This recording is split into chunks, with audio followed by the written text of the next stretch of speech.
कब्रिस्तान में मिली अनजान व्यक्ति की लाश। शहर बीजापुर के मुर्तज़ा कादरी रहमतुल्लाह अलैह के कब्रिस्तान में एक अनजान व्यक्ति की लाश मिली है। घटनास्थल पर पुलिस पहुंचकर मामले की जांच में जुटी हुई है। अब ये हत्या है या कुछ और, ये तो पुलिस की जांच के बाद ही पता चल पाएगा। इस मौके पर बात करते हुए कॉरपोरेटर प्रेमानंद बिरादार ने इस घटना को लेकर अपनी बात रखी। ಇದು ಕೀರ್ತಿನಗರದಾಗ ಇದು ಮರ್ತುಜ್ಗಾ ದರ್ಗಾ ಹಿಂದ ಮುಸ್ಲಿಂ ಬಾಂಧವ್ರ ಸ್ಮಶಾನ ಅದ.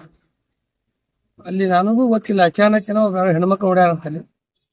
ಬಹುತೇಕ 1 ಗಂಟೆ ಮಧ್ಯಾಹ್ನ ಯಾರೋ ಒಬ್ಬ ಮುಚ್ಚುದು ಪಾಟುದು ಏನ್ ನಡೆಸಿದ ಅಂತ ಅವರು ಮಾಹಿತಿ ಕೊಟ್ಟಾಗ ಜನರಲ್ ಪೊಲೀಸ್ ಠಾಣೆ ಅಧಿಕಾರಿಗಳು ಮತ್ತು ಗೋಲ್ಮೂರು CPI ಸರ್, ಮಲ್ಲೆ ಮಟ್ಪತಿ, ಅಡಿಷನಲ್ SP ಸರ್ ಮತ್ತು DSP ಸರ್, ಎಲಿಯಾರ್ ಸರ್ ಎಲ್ಲರೂ ಬಂದಾರ ಸ್ಥಳಕ್ಕೆ.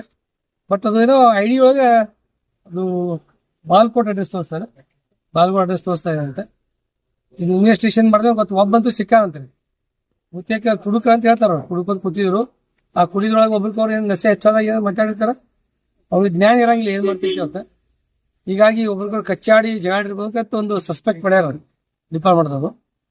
ನೋಡ್ಬೇಕು, ನಿಮ್ಗೆ ತನಿಖೆ ಆದ್ಮೇಲೆ ಗೊತ್ತಾಗ್ತದೆ. Okay sir, thank you.